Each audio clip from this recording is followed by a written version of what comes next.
Bonjour, c'est Ursule encore. Bienvenue à Vie et Miséricorde. Alors, l'importance, n'est-ce pas, de la prière. L'importance de la prière. Combien de fois prions-nous par jour? Amen. Ou bien, où prions-nous? Comment prions-nous? La Bible nous dit, priez sans cesse. Je le répète, priez sans cesse. Pourquoi prier? Amen. On peut se demander, mais pourquoi prier? Alors, Luc 22, le verset 40 nous dit ceci. Lorsqu'il fut arrivé dans ce lieu, Jésus leur dit, priez afin que vous ne tombiez pas en tentation. Puis, il s'éloigna d'eux, à la distance d'environ un jet de pierre, et s'étant mis à genoux, il pria. Amen. Alors, c'était le moment pénible de Jésus, c'était à Gethsemane. Et Jésus, n'est-ce pas, va à ce lieu connu avec ses disciples. Tout le monde connaissait ce lieu, c'était le lieu où ils aimaient se rassembler. Et il leur dit là de prier, et lui aussi il s'éloigne pour prier. Amen. Et si on continue de lire, on va voir que quand il revient de la prière, il les trouve endormis. Il les réveille, il leur dit priez, n'est-ce pas? Afin que vous ne soyez pas, vous n'entrez pas dans la tentation. On voit là déjà ici dans le verset 40, il dit priez afin que vous ne tombiez pas en tentation. Vous savez, la tentation, n'est-ce pas, arrive à tout un chacun. Ça arrive à tout un chacun. Mais il y a de ces tentations qui sont fatales. La tentation vient et finalement, elle est telle que on n'est pas préparé et on abandonne Dieu. Ou bien la tentation arrive, elle est difficile, mais parce que on prie, alors Dieu nous permet de nous tenir et de continuer de prier. Alors que tu pries, c'est pas toi qui combats, n'est-ce pas? Parce que la Bible dit, nous ne combattons pas contre la chair et le sang. Non. La prière appelle l'intervention d'autres personnes. Et ces personnes, c'est Dieu, le Seigneur Jésus, n'est-ce pas? Les anges, les saints qui nous ont précédés, ils sont là quand nous prions, quand nous sommes en train d'intercéder et que le sujet est difficile, ils sont là. Ils sont là. Ils viennent nous aider à pouvoir être vainqueurs de ce moment-là. La Bible nous dit, n'est-ce pas, que quand le combat était pénible et que le camp adverse était en train de gagner, les gens sont venus pour tenir la main de Élie. Pendant qu'Élie priait, plus Élie priait, plus, n'est-ce pas, et il priait les mains en l'air. Alors, tant qu'il gardait les mains en l'air, la victoire était assurée pour Israël. Mais quand les mains étaient fatiguées et qu'il baissait les bras, c'était le camp ennemi qui l'emportait. Alors, ce que les gens ont fait, ils sont venus tenir les bras de Élie en l'air. Il y avait des gens qui tenaient ses bras toute la journée pour qu'il puisse, pour que Israël puisse gagner. Vous pouvez imaginer combien c'est douloureux. C'était très douloureux. Mais Élie devait rester à genoux dans la position, n'est-ce pas, de prière afin que Israël ait la victoire. Et quand Israël a remporté la victoire, c'est pas Israël qui a fait quelque chose. C'est pas Israël qui a fait quelque chose. C'est Dieu qui combat auprès de ses enfants. Quand ils voient, n'est-ce pas, leurs efforts de prier, leurs efforts de demander du secours, alors Dieu lui vient à notre rescousse, à notre aide. Voilà pourquoi c'est important de prier. Il y a des situations qui sont telles que si nous ne prions pas, n'est-ce pas, ce sera fatal. Alors on peut s'arrêter pour dire, Seigneur, pourquoi tu n'as rien fait? Parce que tu peux tout. Pourquoi tu n'as rien fait? Mais c'est que dans la prière, le Seigneur vient soumettre notre volonté et il vient, n'est-ce pas, exaucer nos efforts d'entrer en communion avec lui dans ce qu'il a prévu. Oui, Dieu peut nous donner tout ce qu'on veut. Comme quand on appuie une machine et puis on veut quelque chose, on veut un chocolat, le chocolat tombe, n'est-ce pas, et on prend le chocolat. On met $2 et puis on appuie quelque chose et puis le chocolat tombe. On a notre chocolat et puis on part, on se met à croquer le chocolat.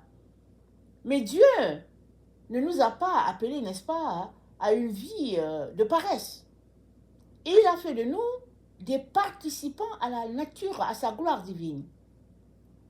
On est appelé à participer. Il nous a associés à son œuvre. Quelle tâche extraordinaire. Alors, nous avons besoin, n'est-ce pas, de nous joindre à l'équipe céleste pour faire notre part ici sur la terre. Et aussi, prier, ce n'est pas juste le fait de se joindre à l'équipe céleste, mais c'est aussi pour nous-mêmes en tant que personnes créées à l'image de Dieu. Nous avons été créés à l'image de Dieu, mais sur la terre, il y a des forces qui agissent contre la nature divine. Et comme les anges et les démons ne peuvent pas avoir accès à Dieu, ils s'en prennent, n'est-ce pas, aux humains qui ont été créés à l'image de Dieu. Et la force de les vaincre, tu ne l'as pas. Amen, tu ne l'as pas.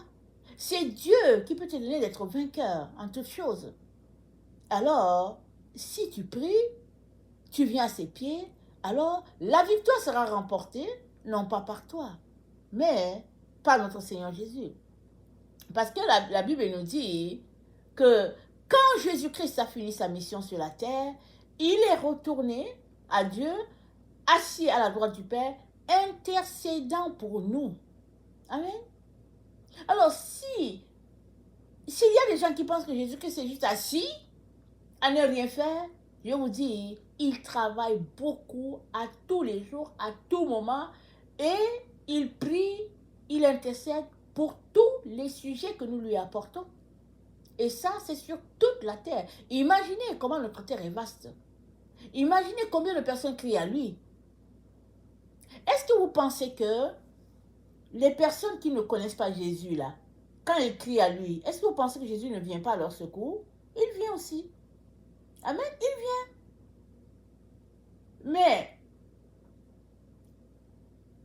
le chemin qu'il nous a indiqué, c'est de passer par Jésus et on aura la garantie, n'est-ce pas, du soutien du Père. Parce que chaque fois que tu apportes un sujet de prière, n'est-ce pas, Jésus-Christ le présente au Père, il dit, je le connais, c'est mon fils. Je le connais, c'est ma fille. Voilà, il m'a donné sa vie, alors, voilà le sujet. Accordons-lui ce qu'il demande. Voilà la garantie que ceux-là qui ont le Seigneur Jésus ont quand ils apportent leur sujet.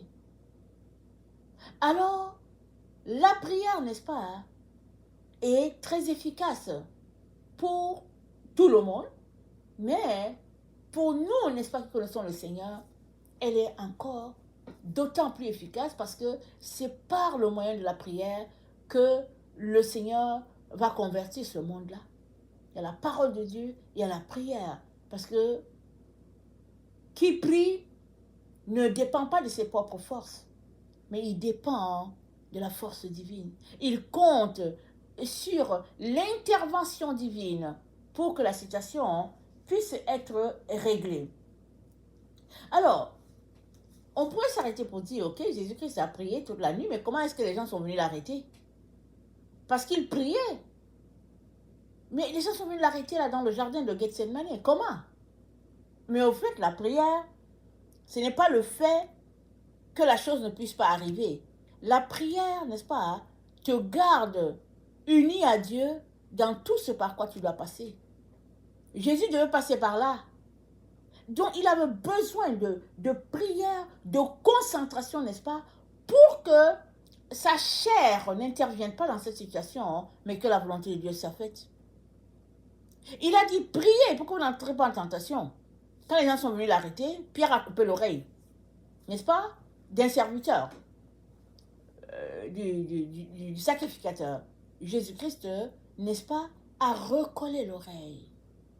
Il fallait qu'il soit dans une atmosphère de paix, d'amour, et puis de non-vengeance, n'est-ce pas, pour que, même dans une situation comme celle-là, il puisse se performer un miracle, n'est-ce pas, à cet endroit. Et c'est ça qui a été. Mais vous savez quoi? Le miracle de Jésus n'a pas changé l'attitude des autres qui sont venus pour l'attaquer. Ça n'a pas changé leur attitude. Mais le miracle de Jésus, n'est-ce pas, a béni ce serviteur qui a eu l'oreille coupée, mais encore a été un signe prophétique montrant que Jésus-Christ est venu pour guérir et pour restaurer. Alors, peu importe la situation dans laquelle tu te trouves maintenant, n'est-ce pas, amène ton sujet à Dieu.